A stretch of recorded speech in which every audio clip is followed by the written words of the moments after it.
the headlines of this bulletin. City leaders received the high-ranking delegation from La Habana's capital of the Republic of Cuba. Secretary of Cần Thơ City Party Committee worked with the permanent board of Cái Răng Urban District Party Committee. Preparations for the groundbreaking ceremony of Châu Đốc Cần Thơ Sóc Trăng expressway have been carefully done by Giang province. Hello, it's good to see you back here in this edition of Cần News and Top News today. On June 30th morning, leaders of Cần Thơ City and a head of alternate member of the party Central Committee, Secretary of Cần Thơ City Party Committee Nguyễn received a high-ranking delegation from La Habana capital of the Republic of Cuba, led by Cuban Communist Party Central Member Secretary of La Habana City Party Committee, Luis Antonio Torres Urba. In the meeting, the Secretary of Cần Thơ City Party Committee expressed his pleasure to receive the delegation. The Secretary introduced to the delegation the geographical location and potential of Cần Thơ City, particularly emphasized the potential for the development of high-tech agriculture, tourism, and industry. The Secretary of La Habana City Party Committee also expressed his honor to visit Vietnam and Cần Thơ City as well. From the special relationship that has been built by the leaders of the two countries in recent years, the Secretary of La Habana capital hoped to continue to strengthen the establishment of cooperation projects on high-tech agriculture. For its part, Cần Thơ is ready to cooperate with La Habana and Cuba as a whole as much as possible. In a working session with the permanent board of Cái Răng Urban District Party Committee on June 12th, Secretary of Cần Thơ City Party Committee Nguyễn noted that Cái Răng needs to continue penetrating and seriously, effectively implementing guidelines resolutions of the central city with a focus on leading aside clearance task of key projects in the districts. In the first 5 months, the district's economy continued being settled and growing, with production value increasing by 17.63% against the same period. The district collected a state budget revenue of over 66% of the assigned target. However, alongside recorded results, Cái Răng district encountered such challenges as the slow rate of basic investment capital, the situation of some construction projects not complying with approved planning. The locality proposed the City People's Committee direct the implementation of projects such as Tây Đô Cultural Center and Information Technology Park, soon approve land use levy collection prices of projects in the area to increase revenues for the state budget.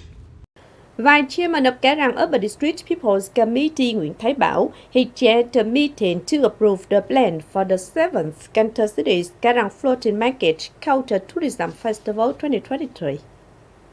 With the theme of preserving and developing the culture of Cái Răng Floating Market, the festival will be held in 3 days from July 7th to 9th at Cái Răng Floating Market stopover. There are many meaningful activities such as contests to display models of boats and ships, buying and selling agro products on the floating market, for cake booths and for cake contests, among others.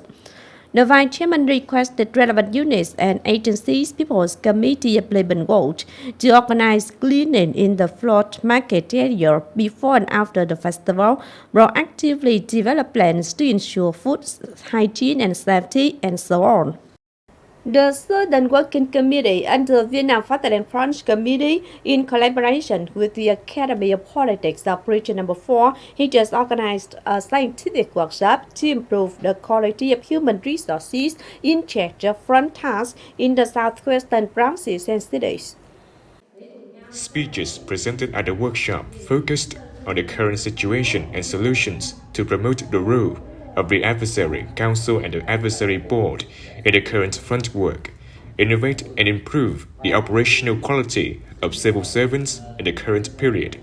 The delegates also assessed achievements, limitations, and difficulties in performing the role and position of the front, at the same time sharing experiences, proposing solutions, and recommendations to improve the quality of specialized staff at all levels.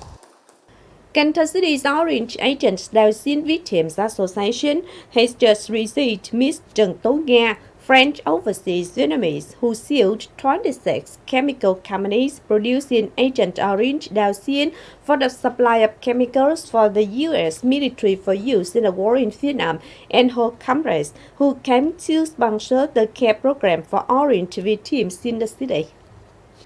Accordingly, the association has received €3,000 to support vocational training, along with 50 million Vietnam dong loan support for 10 households, which will be paid back within 3 years.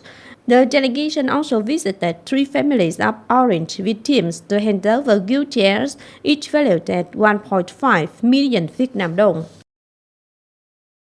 The People's Committee of Phong Điền Town, in collaboration with the Vietnamese Heart Foundation, Vietnam Television, and Long Hải Jelly Company, has just organized the donation of bicycles and gifts to disadvantaged students who have overcome difficulties to study well. The organizers donated 30 bicycles to disadvantaged students to support their study in 2023 to 2024 new school year.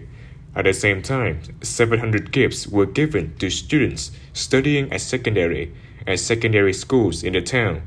The total value of gifts was 120 million Vietnam dong. This activity aimed to respond to the Action Month for Children 2023. Châu Đốc, Cần Thơ, Sóc Trăng expressway is scheduled to be groundbroken on June 17th morning in the beginning location in Châu Đốc City. Preparations for the groundbreaking ceremony have been carefully done by An Giang Province. According to leaders of An Giang Province, Châu Đốc, Cần Thơ, Sóc Trăng expressway project has a particularly important meaning. Once completed and put into use, it will create conditions to promote socio-economic development, ensure national defense and security of An Giang Province as well as Mekong Delta. The Provincial Steering Committee has established an organizing committee and subcommittees to prepare for the groundbreaking ceremony in order to ensure that the ceremony takes place thoroughly, safely, and economically, but fully ensures the meaning of this important project. For the investment project to build the route connecting National Highway 91 and the bypass routes of Long Xuyên City, leaders of An Giang Province asked relevant units to focus on inspecting and auctioning the contractor, creating favorable conditions to accelerate the construction progress. In the first 5 months of the year, Vietnam's seafood exports reached a revenue of just $3.2 billion, down nearly 30% against the same period of 2022 and down 10 to 50% in all major markets, of which the biggest decrease was the U.S. market.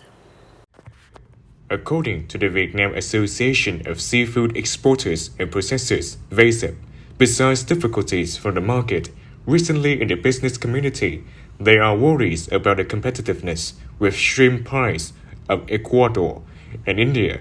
In addition, there are challenges in the efficiency of dry farming in the face of rising feed costs while the source is unstable. IUU, yellow card, in caught seafood is also a major constraint for seafood export growth. Referring to solutions to overcome current difficulties, VASEP said that the Shrimp Committee has launched the program for a sustainable shrimp industry and initially had positive impacts on the shrimp raw material market. The Freshwater Fish Commission also began to develop a dry fish promotion program, along with joint evaluation activities to take measures to improve the supply of hatcheries, feed, and success rates for dry fish.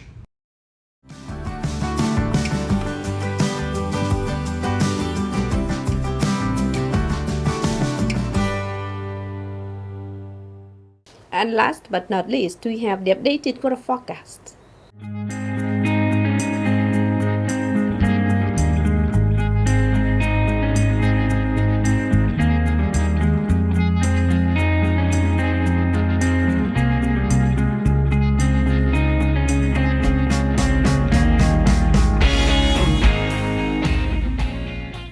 That's it for this edition of Continues. If you want to watch again in this bulletin, please visit our website, kênh TV.vn. And now thanks for being with us. Goodbye and see you next time.